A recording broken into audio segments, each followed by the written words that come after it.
ఇవన్నీ నా ఇంట్లో పెట్టుకున్న బొమ్మలు ఆట వస్తువులు ఇవి అనుకుంటుంది. అంటే అమ్మవారి క్రీడా పరికరాలు ఈ బ్రహ్మాండాలన్నీ.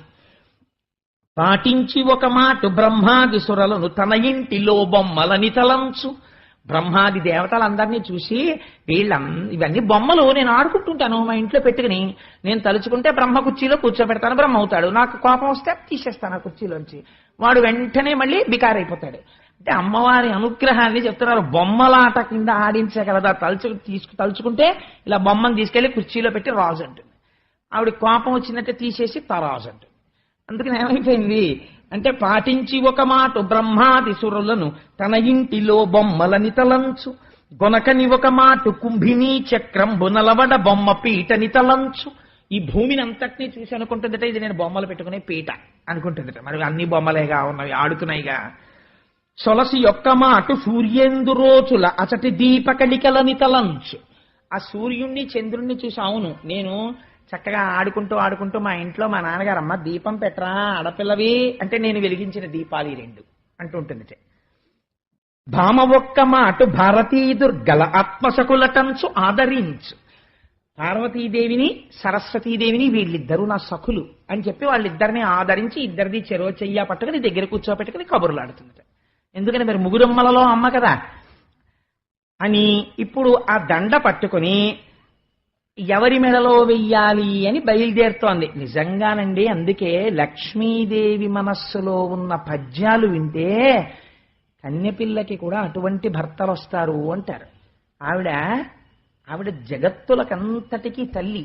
కానీ ఒక ఆడపిల్ల తనకి కాబోయే భర్త గురించి ఎలా ఆలోచించుకుంటుందో అలా ఎంత గొప్పగా ఆలోచించిందో చూడండి. ఐదవనయ్యుండనలవడదొక చోట ఒక చోట సవతితో ఓర్వరాదు. తగనొక చోట అంతంత వైభవంబు కాదొక చోట వేడిమి ఉండబోల. ఒక చోట కరుణ లేదొక్కింత వెతికిన ఒక చోట డగ్గరి ఉండబెట్ట. నెరయంగనొక చోట నిలుకడ చాలదు చర్చింపనక చోట జడత కలదు. కొన్ని చోట్ల కామగుణ గరిష్టంబులు క్రోధ సంయుతంబులు కొన్ని యొడలు. కొన్ని మోహ లోభ కుంఠితంబులు కొన్ని ప్రమద మత్సరానుభావకములు. అందరినీ చూసింది. ఈ పాలసముద్రాన్ని మదనం చేస్తున్నప్పుడు దేవతలు రాక్షసులు కూడా నిలబడ్డారు కదా. మొట్టమొదట ఆడపిల్లకు వచ్చే ఆలోచన ఏమొస్తుంది పెళ్లి చేసుకునేటప్పుడు? 10 కాలాల పాటు నేను 5వ తనంతో పసుపు కుంకాలతో ఉండాలనుకుంటుంది కదా. అందుకని ముందు అనుకుందిట, అసలు ముందు నాకు జీవితాంతం హాయిగా నేను పసుపు కుంకాలతో ఉండాలి. నేను పసుపు కుంకాలతో ఉండాలంటే అబ్బెబ్బెబ్బే కొన్ని చోట్లు ఉన్నాయి కానీ ఈ వీటి దగ్గర 5వ తనం ఉండదు, ఒక్కొక్కసారి వాటి తలకాయలు పడిపోతుంటాయనుకుంది. నేను నోటితో చెప్పడం ఎందుకు, 4 తలలున్న వాళ్ళు కూడా పడిపోతుంటారు కల్పాంతంలో. అందుకని అక్కడ 5వ తనం అంత బాగా కుదరదు. ఒక చోట సవతితో నోర్వరాదు. ఇంట్లో సమానమైన వాడు ఒక ఆయన ఉన్నాడు, కానీ అప్పటికే ఆయన పక్కన ఒక ఆవిడ ఉంది, శంకరుడి పక్కన పార్వతీదేవి. అందుకని ఇప్పుడు నాకు సవతి గొడవ ఎందుకు, రెండో భార్యగా వెళ్ళడం ఎందుకు. తగనొక చోట అంతంత వైభవము కాదొక చోట. చాలా వైభవం ఉన్నట్టు ఉంటుంది, కానీ ఒక్కొక్కసారి వెంటనే తప్పుడు పనులు చేసి దరిద్రుడైపోతుంటాడు ఇంద్రుడు స్వర్గం. ఒక చోట వేడి మినుండబోల. ఒక చోట చాలా గొప్పవాడే ఆయన, మహానుభావుడు, కానీ బాబోయ్ చాలా వేడి, ఎప్పుడు వేడే, అసలు ఎప్పుడు ఏసీ ఉండదు సూర్యుడు. అందుకని ఒక చోట కరుణ లేదొక్కింత వెతికిన ఒక ఆయన మహాధర్మమూర్తి, ఎప్పుడు డ్యూటీ కాన్షియస్, చాలా డ్యూటీ మైండెడ్ గా ఉంటాడు. కానీ ఎంత డ్యూటీ మైండెడ్ అంటే అసలు ఆయన దగ్గర కంపాషన్ అన్న శబ్దం లేదు, దయా అన్న మాట లేదు. అందరినీ ఏడిపించి డ్యూటీ చేస్తుంటాడు యమధర్మరాజు గారు. అందుకునొద్దు.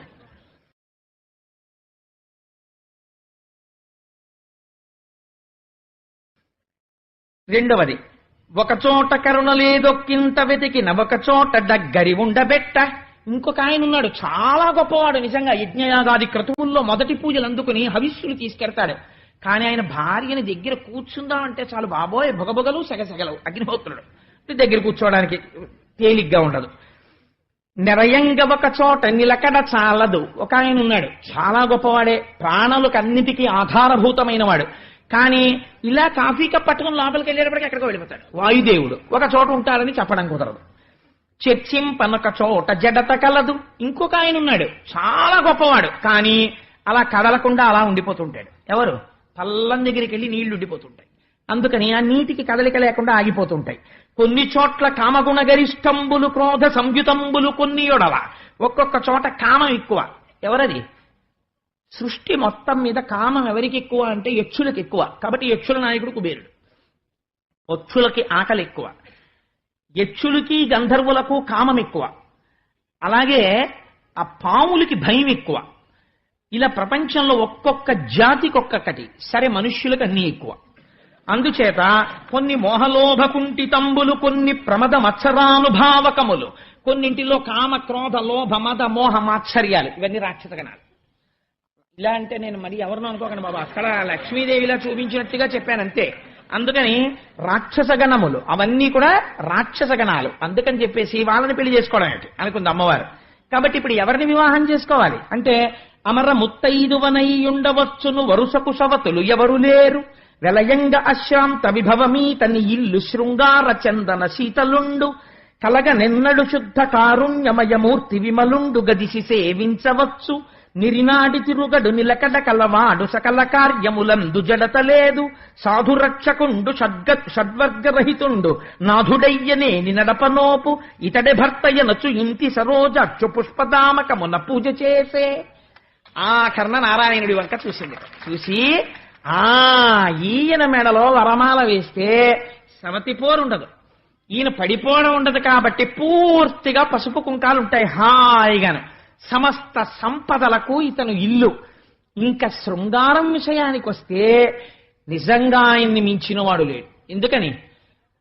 జలజాతాసన వాసవాది సుర పూజా భాజనం వైదనస్తుల తాంతాయుధు కన్న తండ్రి శిరమచ్చోవామ పాదంబునంతొలగంతో చలతాంగి అట్లు యగు నాథుల్ నెరముల్చేయబేరలకంచెందిన కాంతలెందు రుచితం వ్యాపారమున్నెత్తురే, నన్ను భవదీయ దాసుని మనంబున నెయ్యపు కుంకెపూని తాచిన అది నాకు మన్ననయ, చెల్వగు నీ పద పల్లవంబు మత్తను పులకగ్ర కంటక వితానము తాచిన సొక్కునంచునేననియద, అలుక మానవ కదాయికనైన అరాళ కుంతల అని తంటే పాలం పట్టుకోగలిగిన వాడు. అందుకని అంతటి శృంగారమూర్తి, చందన శీతలుడు, అంత చల్లటివాడు, పరమదయాళు. ఎంత తప్పు చేసిన వాడినైనా సరే ప్రభో పాహి పాహి అంటే వెంటనే సిరికింజప్పడు శంఖచక్రయుగముంచేదో ఈ సంధింపడు, పరిగెడతాడు. అటువంటి మహాదయాసింధువు, నిలకడగలిగినటువంటి వాడు, సకల కార్యములందు జడత లేదు. ఈ పని తర్వాత చేద్దాం లేని కూర్చునేవాడు కాడు, పరమ ఉత్సాహంతో ఉంటాడు, చైతన్యవంతంగాను, పరమ సాధువైనటువంటి వాడు. ఇట్లాంటి వాడు నాకు భర్త కావాలి అని ఇంటి సరోజాక్షు తామర పువ్వులు లాంటి కందులున్నవాడు ఇలా చేతులు కట్టుకుని నిలబడ్డట్టు, ఏమీ తెలియని వాళ్ళలాగా.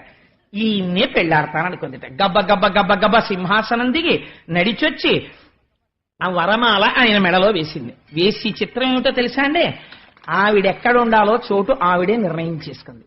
ఇందీవరధామమున ముకుందుని పూజించి తనకు కూడి వసింపన్ మందిరముగ తద్వక్షమునందసలజ్జా సుదృష్టినాలోకించన్. అసలే ఎరుపు, దాని మీద సిగ్గుతో మరింత ఎర్ర పడిపోయి ఆయన ముఖం చూసి ఆయన మెడలో మాల వేసి పొంగిపోయి సిగ్గుతో నిలబడిపోయి, స్వామి నీ గుండెల్లో ఉంటాను అంది. ఎందుకని అంటే ఆయన స్థితికారుడు, లోకమునంతటినీ నిలబెట్టవలసిన వాడు. An administration should not only exercise power, simultaneously the power should also be coupled with compassion. అధికారికి ఉండవలసినది కేవలము అధికారము కాదు, దయ ఉండాలి. దయలేని అధికారి పరమ భయంకరుడు. దయ ఉండాలి. ఒక్కొక్కచో అయా క్షంతవ్యో మే పరాథ, నాది పొరపాటు జరిగింది అన్నవాణ్ణి మన్నించగలిగి ఉండాలి ఉదార హృదయంతో. అందుచేత ఆ దయ ఉండాలి అయ్యవారిలో, లేకపోతే లోకములకు ఆయన రక్షకుడు కాలేడు. ఇది శక్తి కలవడం అంటే పురుషుడితోటి.